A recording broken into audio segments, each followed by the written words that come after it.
Good morning. I am Kathy Teeter, Managing Director of CBRE, and along with Brad Van Alec, partner and firm president at Quarles and Brady, sit on GPEC's board of directors and co-chair the GPEC Next Strategic Planning Council. Today, we're kicking off this series by discussing key pillars of an innovation economy and setting the stage for a long-term vision for the greater Phoenix region. GPEC is convening business, community, civic and policy leaders to facilitate a dialogue around the key economic opportunities that must be addressed to advance our economy and position our market to compete on a global stage for generations to come. Thanks so much, Kathy. It's great to be with you all. Our region overcame major economic crises of the past by diversifying the economy and building up its resilience. The pace of recovery from the current pandemic outpaced the nation, and while the forecast for near-term economic growth remains strong, we absolutely want to ensure that the plan for long-term and to take advantage of the unique opportunities the greater Phoenix region has. This morning's Convening the Community webinar will run for approximately 1 hour. Audience members are muted and without video. This webinar is being recorded and will be shared on the GPEC website and social media. You may submit questions using the Q&A feature at the bottom of your screen. Due to time constraints, we may not get to all questions.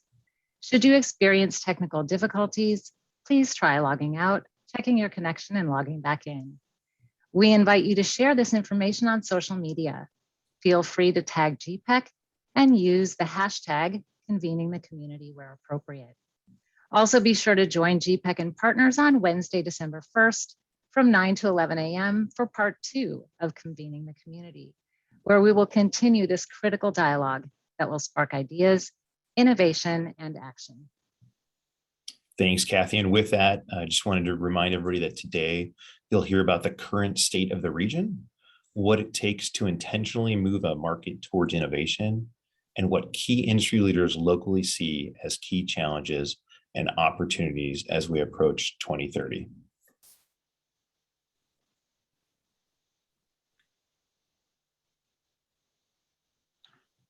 All right, are we ready to rock and roll? I believe we are. Yeah, we are excited to turn it over to Chris Camacho now. Take it away, Chris. Thanks, Brad. Yeah, we can certainly see our participant number rising here. Thanks, Kathy and Brad, for kicking us off today, and welcome to the State of the Region. Very important time for all of us in Arizona, and probably for many of you, and myself included, most exciting time to be in Arizona. What we're going to cover today is a bit on the state of the region, and then we have just an incredible panel for you where we're going to have a quick moderated Q&A from various sector leaders that will talk about the current environment today as well as the future economy of tomorrow. So if we can go ahead and advance the slide here. There we go. So I wanted to give you just a baseline state of the region today as we see it. And probably as many of you know, Greater Phoenix is experiencing one of the fastest recoveries from the COVID-induced recession. And notably, there's a number of sectors in our region that either were less affected by this COVID-induced downturn or continued to flourish through the process. Particularly as if you look in the bottom left corner, we see financial services and business and professional services had very, very little impact during the last 6 quarters. Whereas we see sectors like transportation and warehousing that felt a quick correction and ultimately added over 20,000 jobs from the base. So just a few short months ago, we had hit full recovery in our economy. And so as we sit here today, we do expect the economy to continue to grow. Going forward, the projections are, as you see in the upper right-hand corner, that the GDP and employment forecasts are expected to be anywhere from 3.5% or approximately 3.5%. What's interesting, though, however, is as we see ourselves settling into the post-pandemic position, it's more likely that we will see a 2 to 3% annual growth in our GDP. So it's very important that we not only recognize historical growth factions, but we're also dealing with some new impacts. And as you can see in reference in the bottom right-hand corner, that 3.5% position above the national index. So on a consumer price index position, we're at now in the index of 103.5%. First time we've hovered over that position, in history. In addition to that, we're grappling with pretty significant home price increases, even though our baseline was much lower than other markets. It's something certainly we're going to have to deal with as we talk about worker housing and affordable housing moving forward. So that's the picture of the current economy, and very short order, there's massive growth occurring in a number of sectors, including manufacturing. We're experiencing a national renaissance of sorts, and I'll touch on that here in a moment. But I do think it's important that we share with our stakeholders the importance of what drives an economy, how we reach towards a more innovation-centered position. And I wanted just to kind of take us back in time, if you go to the next slide here, to really reference where we've been. So I think it's important, to understand where we want to go. We need to understand where we've been. So about 10 years ago, we produced a video that really referenced a couple of things. It referenced our historical bipartisanship of working together in areas like creating the Salt River Project in the early 1900s, to the advancement of the post-World War II position of moving military assets off the coast into the state of Arizona. And also important, in 1968, the creation with bipartisanship of the CAP, the Central Arizona Project, both of which, or maybe the trifecta of coordinating the first industry position to drive water into the major central basin region, and was our first kind of spurring of our industrial sector that we see here referenced in 1949 with Motorola's move R&D center to Arizona. And over that time, we had a number of community leaders that did work together to continue to pursue aerospace and defense. And our first foray into really strengthened microelectronics occurred in the 1950s all the way up to today. But we weren't without our challenges. So as you can see, what occurred in 1980s was the foresight of our leaders here to put together a groundwater management plan that superseded California's plan by over 35 years. And so our focus on water has been something that we often talk about here, but certainly a mainstay of what has enabled us to become a major player in this dynamic US economy has been our position on water. Now, with that said, many of you that were here in the 1980s saw the run-up of the drive to you can buy approach, driving a lot of housing development, commercial development in the 80s. And obviously, we saw an unsettling position with the savings and loan crisis, which cost the country and the Fed significant amount of resources. That shaking out in the 1980s led us to the crash, or the recession, I should say, in the early 1990s. Now, those of you that were here during the initial days of GPEC, there were a number of conversations around how do we push the market to act as one, to unify the number of communities at the time, to not only improve its brand position, but also think strategically about working together.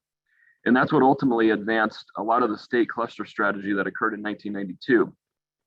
That was our first state's foray into really a cluster strategy where we're thinking about very specialized industries and opportunities to advance our economic competitiveness. And in addition to that, we saw growth for about that 15 to 16 year period, not only in industry, but also a resurgence of commercial and residential activity. And many of you that were here in the mid 2000s leading up to the bubble bursting in 2007, 2008, realized the over-reliance and over-leveraged debt position that we had on construction and housing. So at the time, the leaders came together, a number of which are probably on this panel today or this podcast today, really talking about the importance of working together to create a competitive strategy around future industry and making sure we have the requisite policies in place, the labor strategies in place, and the right quality of life components to ensure we can compete in the global economy. Since that time, I would argue we're one of the foremost markets that has seen really supreme success around industry attraction and industry growth. And so as you see today, as highlighted by our recent events with the attraction of Taiwan Semiconductor, the continued investment by Intel, other aerospace and defense, microelectronics, and emerging market opportunities in areas like EVs and AI, certainly in cloud computing, as well as cybersecurity. We're on the cutting edge of many new sectors today. So it's very important we understand our history as we move forward to this next chapter of Arizona's economy. So if you'll move the slide forward, I want to talk a little bit about regions having life cycles. I think it's very important, and I'll try not to get too academic on you today, but traditionally markets evolve, and they evolve and emerge in certain ways. And you can really decipher or unpack many different US and global markets in this realm, where you have an emergence that occurs around certain industry sectors, leading to pretty substantial GDP growth, as well as job growth and income growth. And there's typically a point in which these markets, albeit due to market forces and or globalization, end up in a level of either contraction or complacency that ultimately propel the market into a decline. And so I think what's interesting as you think about Arizona's economy, we have been through a number of boom and bust cycles, largely driven by housing growth. And I do believe we're on a new plane with the industry growth is now where we've seen manufacturing jobs outpace construction jobs. We want to make sure that our market grasps where we stand in this life cycle, and that we're constantly in a position to advance our economic position by working together and advancing the requisite policy, as well as strategic planning and infrastructure to ensure we don't experience any level of decline in the future. And the good news is we have that opportunity.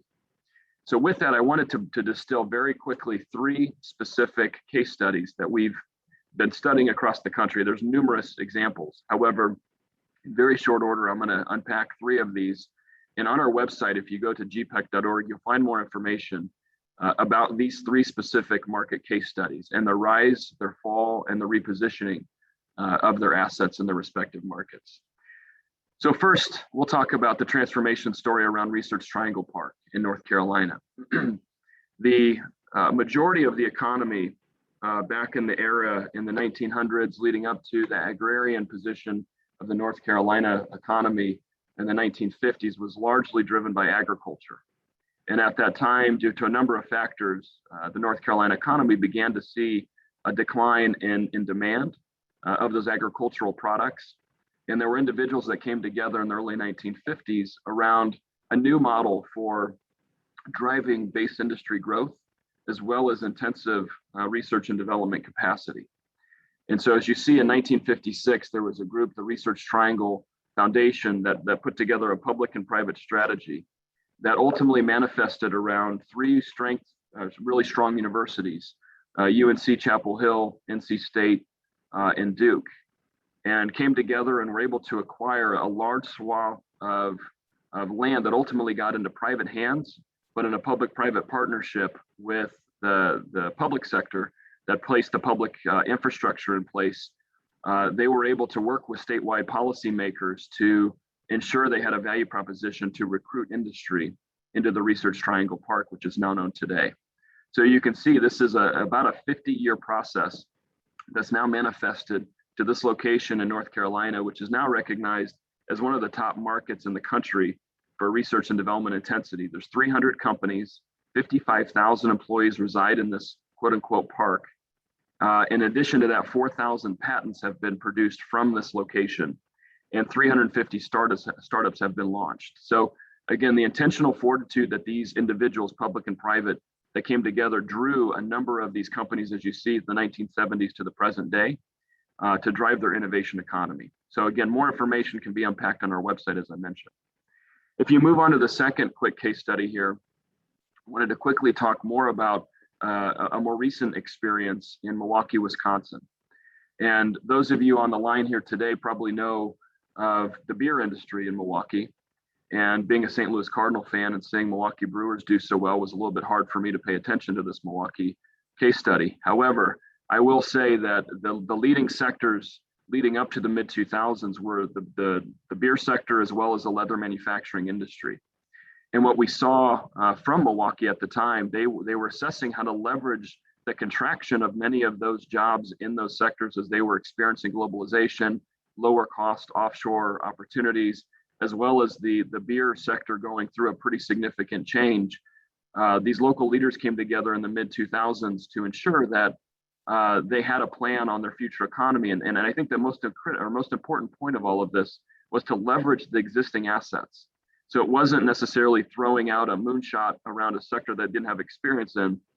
They went forward with a very specific water technologies process that now has driven over 300 companies that now reside in the downtown core, and they attract some of the most elaborate and expansive conferences around water into the heart of the city. And as you can see on the bottom right, there's over 250 now companies operating in the water sector, specifically in the Milwaukee region. So again, this is really about hyper specialization, which I'll argue we're on that path. Okay, let's move on to the next one quickly.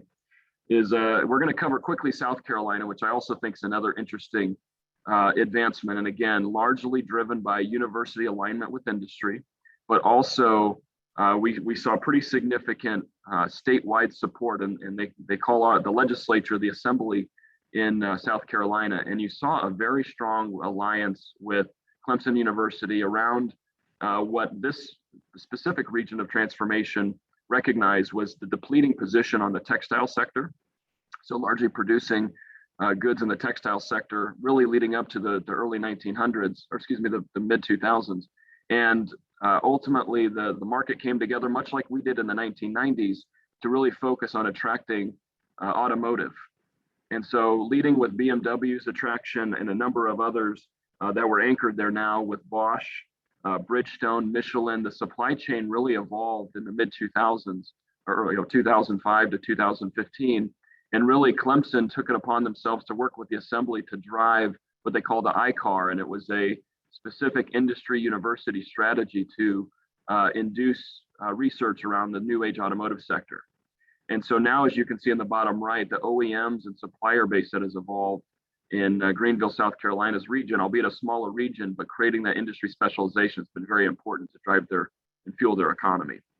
So again, more information online, but I wanted to share just quickly those 3 examples because I think they're important to kind of underscore where we believe we need to go next as an economy. So if we'll advance to the next slide, the key takeaways around regional transformation centered on innovation are the following. We must ensure that our focus is on ensuring that emerging market opportunities are leveraged by mature industry assets, where no one can fully fortify themselves against globalization and other technology disruption. But we need to be thinking about these emerging markets and how our assets are positioned. Again, every economy is going to go through market cycles, and we're not insulated from that either. We need to ensure that we're strengthening our industry base so that when these cycles do occur, we're not stuck with simple economic industries that are more significantly impacted by downturns. A third theme that's very common was public and private coalition, as Kathy referenced, coming together to ensure that the assets and the capacity of our region are well positioned to take advantage of future market trends. And then also having education partnerships really through the P20 system have proven to be very vital to ensure that the workforce of the future is being built for the industries of tomorrow. And then lastly, what most markets have done well is got ahead of massive disruption.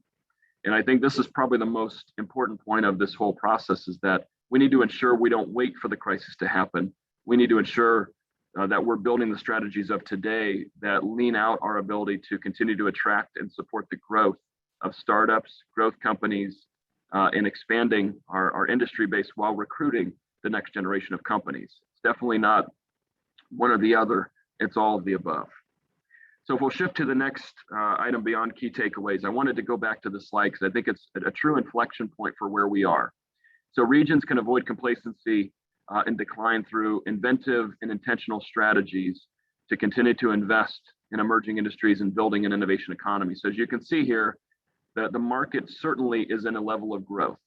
We don't want to ensure that the next chapter of Arizona and really Metro Phoenix's economy is written by being intentional and addressing these key levers that enable us to smooth out market impacts and take advantage of things like the US-China position, the Taiwanese investment in the United States, as well as the burgeoning industries that we're seeing coming out of not only Arizona, but California and other global markets.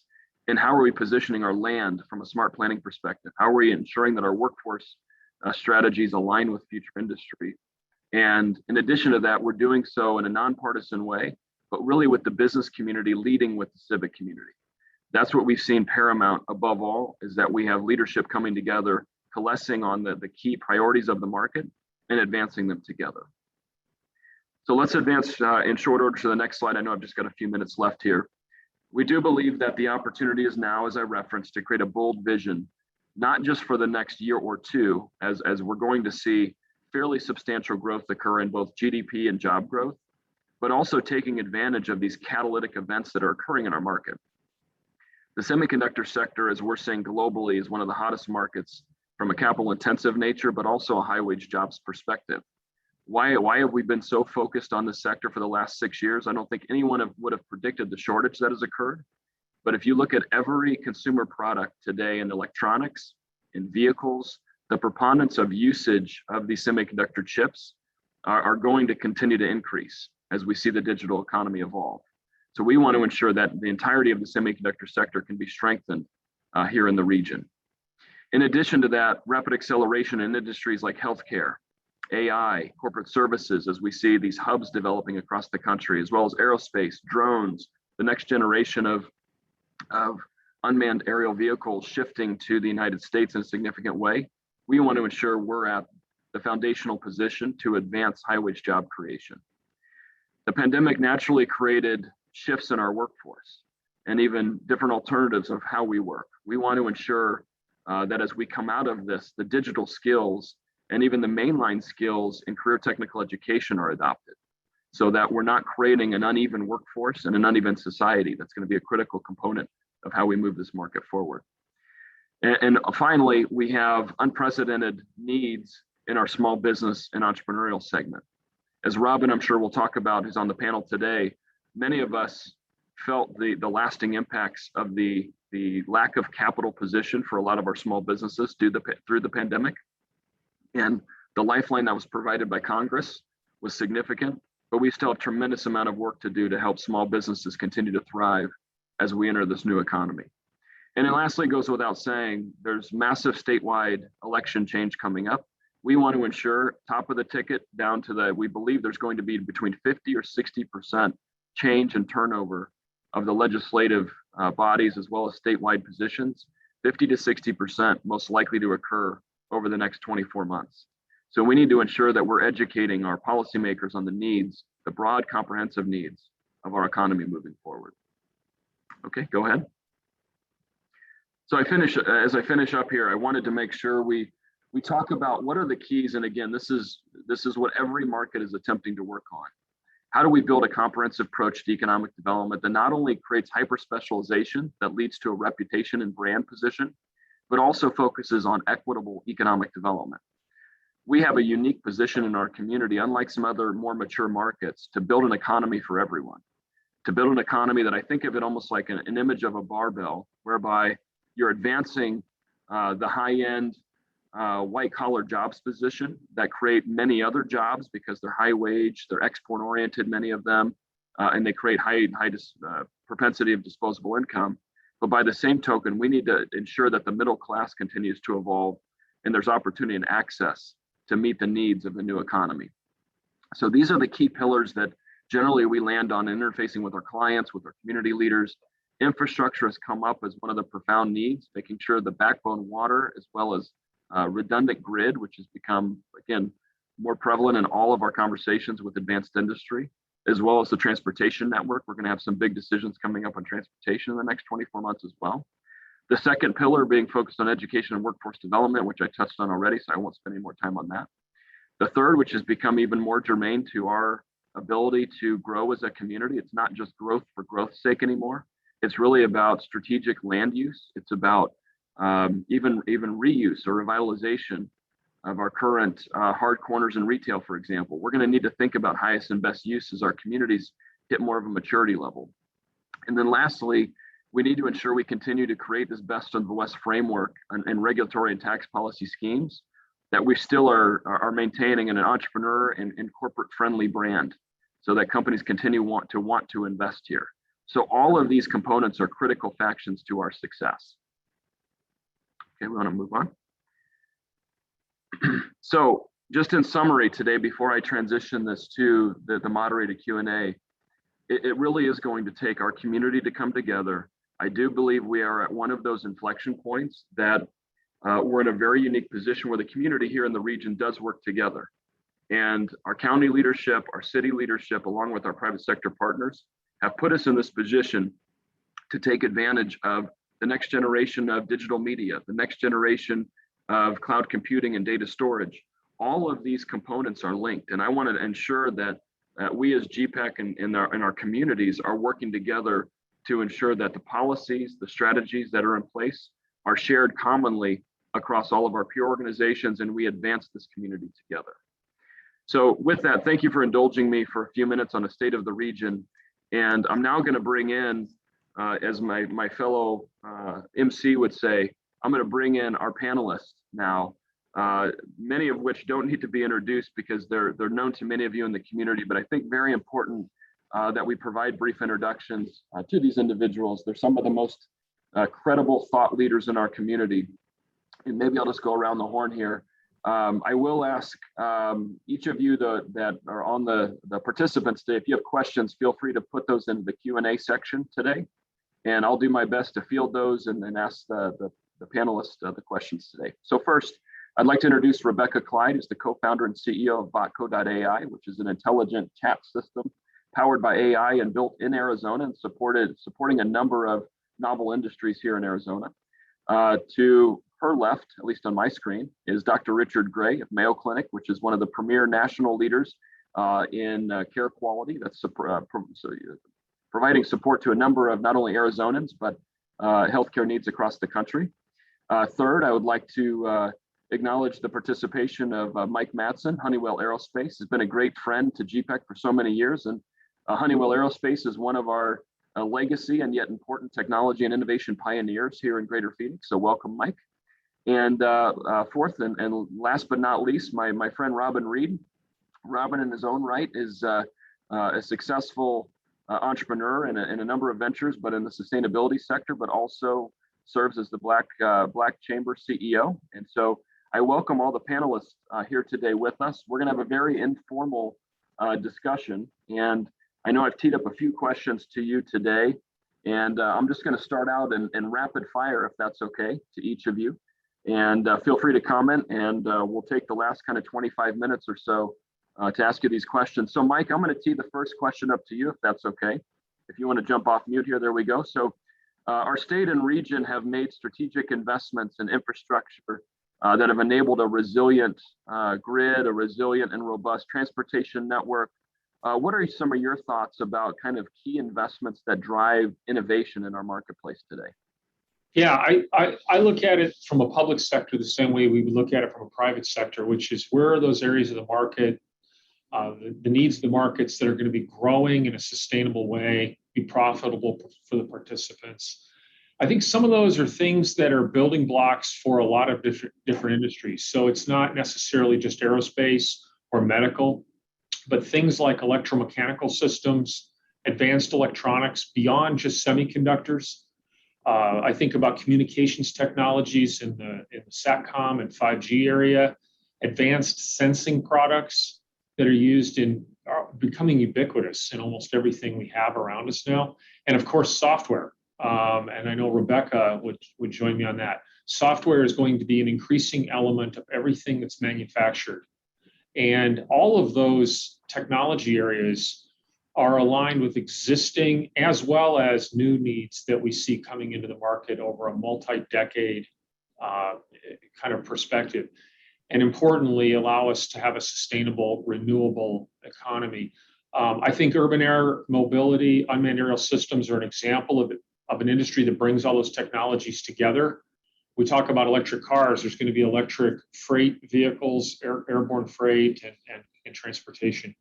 I think we also have an obligation as an investment priority to build ecosystems that help small businesses grow in these spaces, aligning them not only with venture capital companies, but with industry sponsors and the education community so that we can do that seed planting. It's great when we relocate a business from another area to our community. We ought to also be planting those seeds for the future large businesses. And then, of course, investing in our STEM education, particularly, I think, focused on the minority populations in our community, like the Latino community. Thanks, Mike. And maybe one other follow-on question. How close are we? I've always been meaning to ask you this. How close are we to seeing urban air mobility devices in the air in Arizona or in, across the country? How soon is that going to happen? I think for freight applications, you're going to see this within 3 years. Wow. That'll lead the way. Passengers will be second. Freight will be first. It's not as sexy as the passengers, but it proves out the technology, and it's just a few years away. Wow. Very good. Well, thank you, Mike. I'll come back to you here in a moment. So next we'll bring in Dr. Richard Gray. Mayo's been known for collaboration, and we've seen a collaborative spirit in this community. What are your thoughts on kind of the next generation of industry, university, public-private partnerships? What does that look like on the horizon from your perspective? Yeah, it's great point, Chris. I mean, you gave those examples earlier that were really about collaboration, producing those kinds of results. And of course, this is near and dear to my heart because one of the things that makes Mayo so special is collaboration around a patient's complex health problems, right? That's our model of bringing together different capabilities of different specialists. And it's similar, I think, in our continued development in the Phoenix metro area of making sure that we're creating that ecosystem that Mike talked about, and we have created much of that ecosystem, but now we're intentional about leveraging those collaborations. So we've been involved in a lot of these and want to continue to do so. We've stated actually in our Mayo Clinic strategic plan that we want to lead the much needed transformation of healthcare to a simpler, more digitally enabled, more affordable future. And we're not going to be able to do that as Mayo Clinic. We're bringing in others. We launched something called Mayo Clinic Platform in 2019 to accomplish a lot of this. And, the major things that we've done from that is form the right collaborations. Companies like Inference and Triple Blind and Medically Home and Google and others are trying to bring this forward. But a key collaboration, as you referred to earlier, is with our university systems. And we're really fortunate to have strong systems here in Arizona. Mayo Clinic has had a formal alliance with ASU for Alliance for Healthcare with ASU since 2016. And we've built a lot of programs around research and development and bringing in other collaborators. Matter of fact, ASU has now opened a campus adjacent to our Phoenix campus. They have 24 acres adjacent to us, and they recently opened their Health Futures Center. And we've co-located a lot of those collaborations there. And speaking of other things on our panel, one of our director of AI programs is now located within ASU's Health Futures Center. We're collaborating with their data scientists, where ASU graduate students are in his lab alongside our graduate students and medical students. And that just produces that innovation much more quickly. And to me, that's the important piece, is how it can accelerate the innovation that you've been talking about. I'll just share with the people listening a quick story on this that can be produced through collaborations like this. Our cardiologist wanted to see if through machine learning we could develop an algorithm that would take the common test of an EKG of someone's heart and predict heart failure, which is really the devastating piece for so many people from our data that can connect EKGs with echocardiograms. And in fact, an algorithm was produced that performs really well.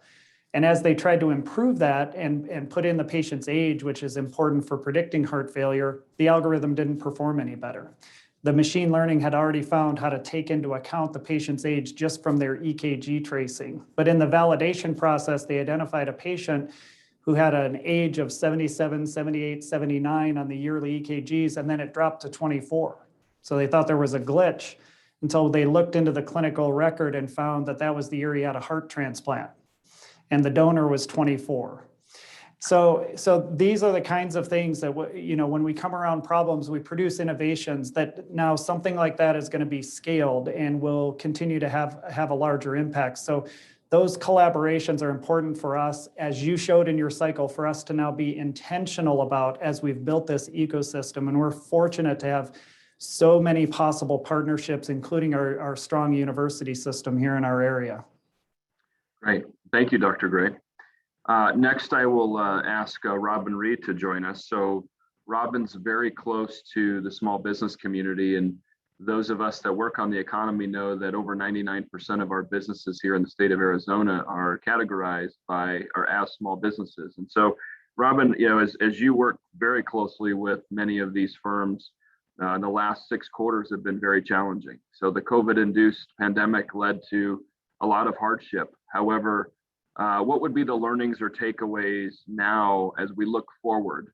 How do we continue to help these small businesses thrive and flourish in our community when we came from a pretty perilous challenge with the lack of capital that many of these small businesses experience? What would be your thoughts on kind of the next stages of how we assist small business?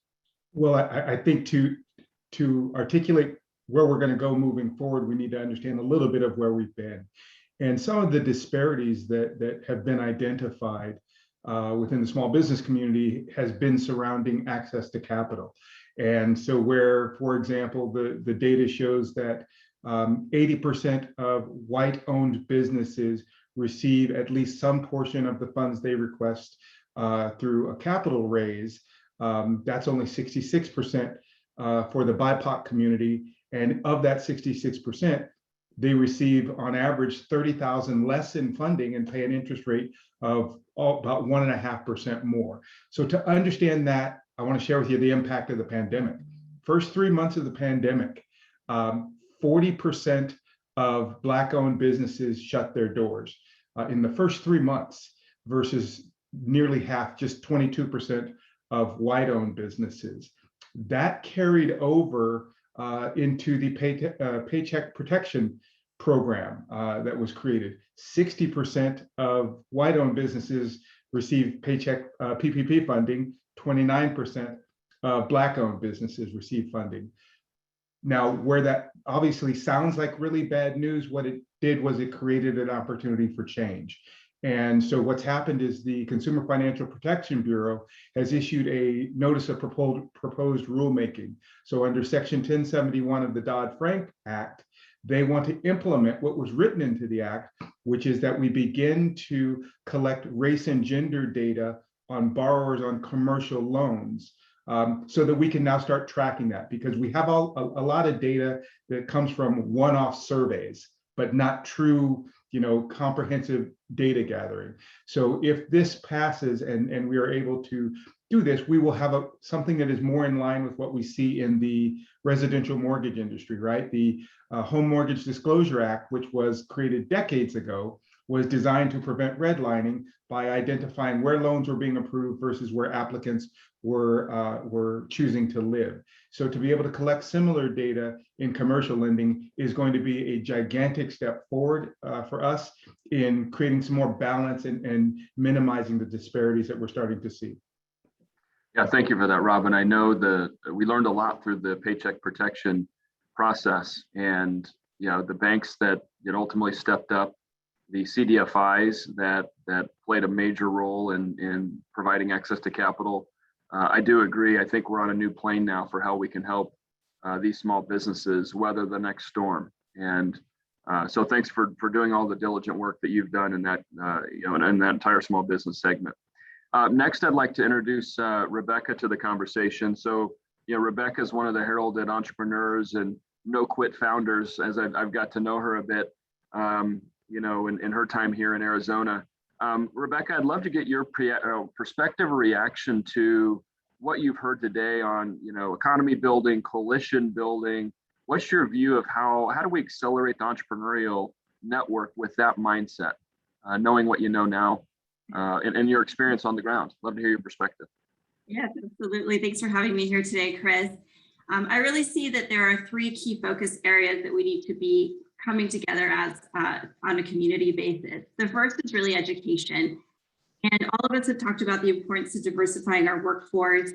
One of the things that alarms me the most about what has happened in this last year is that women's participation in the workforce is the lowest it has been in 30 years. And I know that we're all feeling it in our industries, especially in the healthcare industry, I'm sure. And so we need to be thinking about how are we as a community coming together to address childcare and public education from what I call the cradle all the way to the PhD programs. That's super important for us. We can't continue to rely on the public schools here depending on our universities, depending exclusively on international students to fill those seats. Because unfortunately for startups like ours, we don't have the legal resources to sponsor all of those students with visas and keep them here. Most of the engineering students are coming from international countries. So I want to think about how are we getting those engineering roles or those, high paying careers in front of our Arizona kids, and encouraging them from pre-K, from kindergarten, to think about, becoming a doctor, becoming an engineer, becoming, a data scientist, one of those types of professions. So I would like to see a really concerted effort on that in our public schools. The second is really around attraction of capital to the state of Arizona. We have done a really good job with a few things. So I'm really happy about the Arizona Angel Investor Tax Credit. It was renewed recently by our legislature. That's fantastic. And it certainly helps small startups like myself to really get off the ground. So I'm very, very excited about that. But we do need to encourage more institutional investors to come to Arizona. So one of the things that has happened in those other three communities that you mentioned is that they were able to attract a lot of venture capital to those regions. And not only did they have outside investment coming in, but they had VC firms actually come and establish themselves in those communities. That's something we're just getting going. We don't have a single $100 million venture fund here in Arizona. We have an $80 million venture fund. That's the only one, and two fledgling funds that are in the 20 to 40 million state. And if we want to really, see a lot of startups and innovation take place here, we're going to have to do a better job together in attracting venture capital. So I'm excited to see funds like Envision AZ, State 48 come here, but we need a lot more of those. And then the third thing I would say is that as businesses and as public services, we need to make technology investments. The world has become all virtual. We're not going to go back to pre-pandemic days. And this means that this is affecting our places of work. It's affecting how we engage with our consumers, with our customers, our schools, our healthcare organizations, our public services. So what are we doing to really create an amazing digital front door experience for our customers? And all of us need to be thinking about that, whether our customer is a patient population or our customer is the people who are visiting the library in the city of Scottsdale. But we have to be making those investments, and that means we have to think about how do we take our brick and mortar experience and make our digital experience even better and more smooth and exciting, because that is the reality of the future. So those are the three things I would really like to see come together. And I think that if we're doing those as a community, we're going to be able to see the kind of growth that you just talked about, Chris, in some of those other regions. Well, thanks for those comments, Rebecca. And I think, as our audience knows, I think we're all proud of where we've come from or where we've been in the last decade. We've seen just a massive acceleration in entrepreneurship, new patents filed, new novel innovation centered companies launching from here. And I do agree with you, we have more work to do. And so hence that this is why this coalition building is so important, because we need to ensure we're building that infrastructure that helps all firms thrive. And so thank you for those comments. Well, let me kind of touch back thematically. There's a couple points here in the Q&A section that I'll touch on here in a moment on housing as well as workforce. So why don't we unpack workforce first? So I'm just going to open it up more broadly to the panel. And maybe Mike, I'll start back with you. We talk a lot about, and you read the headlines a lot about, remote work, hybrid work, return to the workforce. You see, exodus as a common theme of people leaving their jobs at a highest rate. I know it's tough to crystal ball at this point, but I'd love just if you would share Honeywell's perspective of what's this kind of post-COVID workforce look like, and what are the core needs that you have today, just in sheer, Honeywell need in the market? Yeah, I think, it's impossible to read the future, but clearly we're moving toward a more hybrid environment. We were already working in a global environment, right? The days are gone when everybody I interact with are in the building with me. In fact, they're not even in the city with me. They're all over the world. And that's true for everybody in my staff, everybody in my organization. So we were already working in that way. technology-enabled collaboration. And I think now, you know, when you look at salespeople, they already worked remote. A lot of our field service people already worked remote. And we're recognizing that that's going to expand. The power of that for business is that if I can hire workers that don't need to be in my building, the entire globe becomes my recruiting pool, which is a powerful idea, right? And at the same time, it gives our employees more flexibility to manage their lives. So I think it's going to be a hybrid. We certainly see at the same time, there is a need for people to connect, to be face-to-face, to collaborate, to work on projects. You know, a lot of communication occurs non-verbally. And that's especially true when you're dealing with people with different backgrounds, right? It's really important to have people face-to-face for those events. So I think it'll be a hybrid. I'm excited about it because it lets us take advantage of people that aren't here yet, and hopefully we'll be in Phoenix at some point soon. And it's really just a matter of working through the operating system to enable it. From a recruiting standpoint, you know, what we're seeing, and this is not new, but it's accelerating, is a greater need for folks that have a STEM background, particularly a software background, or the ability to work on those technologies that embody software. And this is more than just a set of skills, technical skills. And this is also about being able to deal with the faster pace of technology change, the evolution of products, and they evolve more quickly than they used to. So there's a certain agility and flexibility that needs to be present in the employees that we bring forward now that was never there maybe 20, 30 years ago. And so that's ubiquitous as well at almost every job we have. Yeah, Mike, that's an interesting point, because I'll tell you, in the clients that we have evaluating Metro Phoenix, that's coming up as a common theme. It feels like a space race or an arms race where markets are trying to position themselves to compete based upon the talent they produce, coupled with, supplemented by, I should say, the talent they can attract. But very important that we have a production model that's aligned with future market needs. And I think you eloquently described that. So Dr. Gray, what would be your thoughts? I mean, you're on the, you know, at the pinnacle of hiring scientists to researchers to docs to allied health professionals. What's your perspective on the future of work? Yeah, I'd like to start with flipping it with, with Mayo Clinic, we think about MDs, PhDs, all of those types of things. I think our current time has reminded us of the incredible value of every worker within our organizations. And while, yes, we need to focus on STEM education and having people aspire to graduate degrees that prepare them for the workforce of the future, we also here and now need to make sure that we're valuing the workers across the spectrum and that we're helping them to develop. Some of my favorite stories at Mayo Clinic are the people that come in as a secretary and then through our career advancement programs become a nurse and then a nurse practitioner and then an anesthesiologist and so forth. And so that's a great reminder. And I think, Mike's point is well taken of the flexibility that a more remote workforce provides. An example at Mayo Clinic is we have patients with complex health conditions and we're being contacted by embassies in Abu Dhabi or in Riyadh trying to arrange for their care at Mayo Clinic.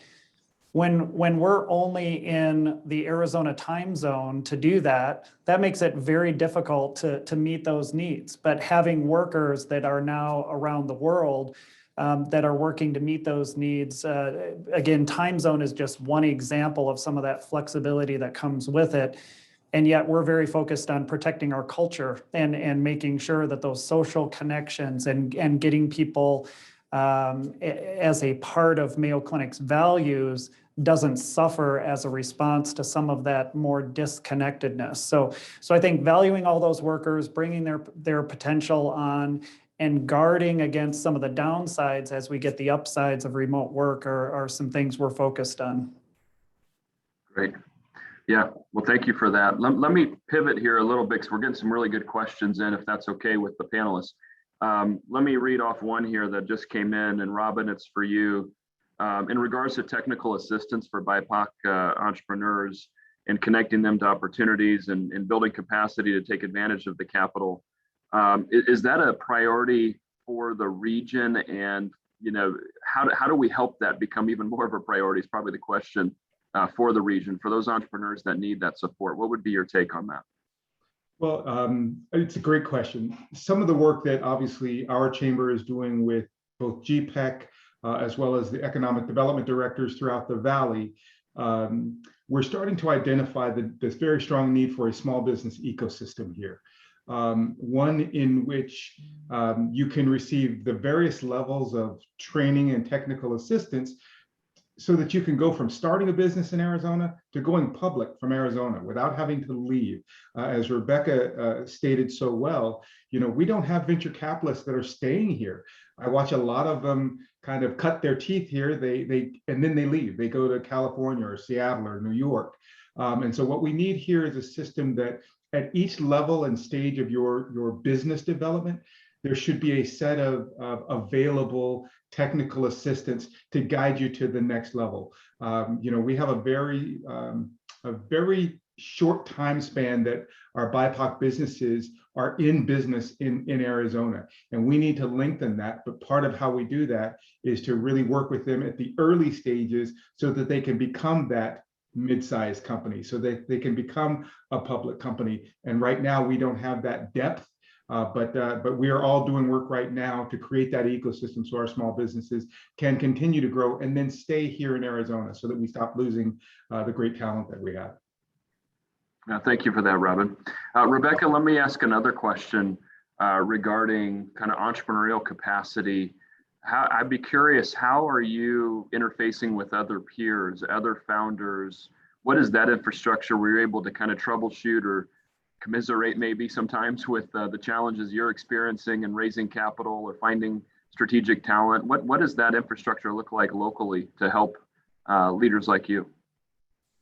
Yeah, I have to say there's a great founder community here and some great organizations that are doing a lot of fantastic work to foster that type of collaboration and camaraderie between founders. So a couple of examples are, the Arizona Commerce Authority puts on the Arizona Innovation Challenge and the Venture Ready program, which we participated in. So that was a really great place for us to kind of get our earlier stages of growth, supported and encouraged. There's the Start a AZ Foundation, which has also created cohorts of founder peer groups. We meet once a month. It's like, I call it the AA of founders, right? We talk our problems, we cry on each other's shoulders, we support each other, we make introductions for each other. So there's certainly some fantastic programs like that that we are taking advantage of. And I think all of us, the one thing that we complain about simultaneously is the lack of capital here. And once you get past that angel round, trying to even raise a seed round or a Series A round here is almost impossible. You have to go out of state. And that becomes very time consuming for us. It's a lot of energy, it's a lot of cost. And it would certainly allow us to grow faster sooner if we didn't have to travel the country and the world to raise money for our businesses. So, I would like to see us using our resources and our time on building the business and talking to customers and growing our teams and investing in our IP and less in chasing investors all around the world. Yeah, well, I know there's, and talking with Greyhawk and Canal and others, and Envision is working on their fund. I do believe there's more and more resources coming here. And the other kind of complexity I know with capital funds is they're very similar to what Mike mentioned. It's now global, where they're, in their home space evaluating companies, and it's hard to build relationships as founders.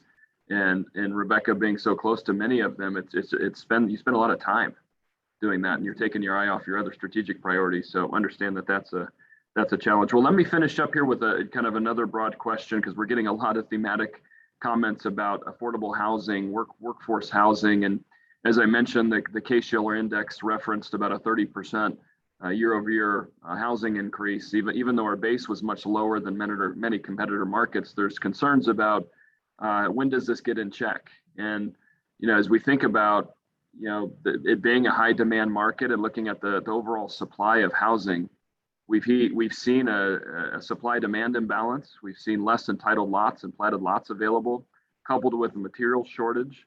and even a worker shortage, which has led to an existing supply that's been more scarce than certainly normal times, with cheap debt or mortgage rates being pretty competitive today. So I'd be curious, we're working through a number of strategies with our cities on striking the right balance of multifamily and other avenues that help with the housing shortage. But I'd be curious if any of your enterprises are looking at anything unique when you're trying to recruit people into your companies. Have you dealt with this housing issue being a problem for each of your recruiting practices of people you're trying to bring in? Any thoughts on that? I'll just open it up more broadly to the panel. Yeah, maybe I'll start, Chris, and just say that we're definitely feeling this. I mean, we're growing quickly. As Chris, you're well aware, we're undertaking a very large expansion right now at Mayo Clinic in Arizona, and the number of staff that we're recruiting is substantial. And as I meet with even the people that you would think would be in the best position to be able to obtain housing, our new physicians and scientists and so forth, that's the first question I ask them all. Have you found a place to live? And it's not uncommon to get the answer no. I've had to just I've found a place to rent, and I'm working it through while I try to figure out where to go. So I do think it is an important undertaking, and particularly for us, because we're also an educational institution for our trainees, our medical students, and others. This is a bigger and bigger issue. And we've been considering, innovative approaches, partnering to produce some more student-directed housing. But I think it is going to be a challenge for us. Now, the other thing that I try to remind people of is, at least as of last week, when I put in the cost of living calculators and compared our Mayo Clinic sites in Rochester, Minnesota, and Jacksonville, Florida, Phoenix still had a lower overall cost of living. Because when you look at our tax environment, food, housing, not housing, but food and transportation and entertainment, other things, there are some offsets there. So we need to put it into context, but certainly housing is the one that's running away with us and becoming more and more of a challenge. Yeah, thank you, Dr. Gray. Any other thoughts, Robin? Yeah, I'd share that. Yes, I consult to companies that are growing, and some of the feedback I'm getting is exactly that housing is becoming a big question mark. That used to be our significant competitive advantage, that you could earn a great living here, and because the cost of living was so low, you could have a wonderful lifestyle, and that we're losing that edge but to some extent. I also read that because of the gigantic gap between the increase in our home prices versus personal income, and that ever widening gap. I know in California, they say it's now 17 years to save for a 20% down payment on a house, but Arizona's 11 years as we look today, as we look at income versus home prices. So, we're going to start getting further and further away from home ownership if we don't do something to either create more affordable housing or find some way to bridge that gap a little bit. Great, thank you, Robin. Any other thoughts before we move to closing remarks here today? Okay, well, I want to just first of all thank each of the panelists for joining us. I will ask if you would give just some kind of reflection on, look in your crystal ball, and in the next 10 years, how do we continue to propel this just accelerating economy that we're all experiencing, taking advantage of these tailwinds, harnessing that into an even better economy of tomorrow. Why don't I start with Rebecca and just garner your thoughts on, what do you think is going to come next? Sure. I really look at our children as kind of that crystal ball. I look at how they interact with technology, how they want to work, how they want to consume services, and it really informs how I see the future. Children are creating an expectation that digital services will be available for everything, that everything will be on demand, and that accessibility and that ability to interact instantly is going to be a requirement for all of us. So think about how you can make technology investments in your community, in your business, in your places of work, in order to facilitate that future. Great, thank you, Rebecca, and thanks for being here. Robin? I'd say, in the same way that diversifying your investment capital creates greater returns, The same is true for human capital. So I think that some of the great work that's being done right now in Arizona to really make DEI part of the DNA of our companies is going to start making a really big difference for us here in the Valley. Great. Thank you, Robin. Mike Madsen. Yeah, just real briefly, tighter partnership between industry and education. We have a huge, I think, untapped potential with our population here in the Valley that we could turn into a STEM force, whether it's for medical or software or aerospace. I think a tighter partnership between industry and the education community to ensure that our workforce preparation needs are met and our students have a future, whether it's a PhD or a technology degree or working in one of our factories. Those are all great jobs. And we've got to take advantage of the strong community we have here. That's a win-win for everyone. Great. Thank you, Mike. And finally, Dr. Gray. Yeah, Chris, I'm really excited about what's ahead in our area. I know we talked about a lot of challenges, but just thinking about what this area was like 26 years ago when I came versus where we are now, the ecosystem we have to build upon is truly unparalleled. And I will speak as a global organization of Mayo Clinic, our board of trustees, when they look at the Phoenix market and what is happening here and the collaborations, to go back to our earlier question, that are now possible here and what's coming forward, they couldn't be more excited about the investments we're currently making and plan to continue to make, to grow here, to collaborate here, and to work on many of those things that I talked about that we hope will affect the entire country coming out of Phoenix. So we've got our challenges, but if we're intentional, as you showed in your cycle, we have probably the best opportunity of anywhere in the country, in my opinion. Absolutely agree. Well, thank you to the panelists for joining us today. Thanks for taking a few minutes out of your busy schedules and great conversation. So what I'd like to close with today, because we're right on time, is I'd like to ask you to join us for our part 2 of the segment, which will occur on December 1st from 9 a.m. to 11 a.m., where we'll have regional experts and leaders introducing key economic imperatives that will drive our vision for 2030. And registration can be found in your inbox or through the convening page on our website. So I'm really excited about the next chartered course. Dr. Gray, as you referenced, it's an exciting time for all of us to be in Arizona and proud Arizonans. And we're ready to tackle this all together. So thanks again for your time and have a great rest of your day.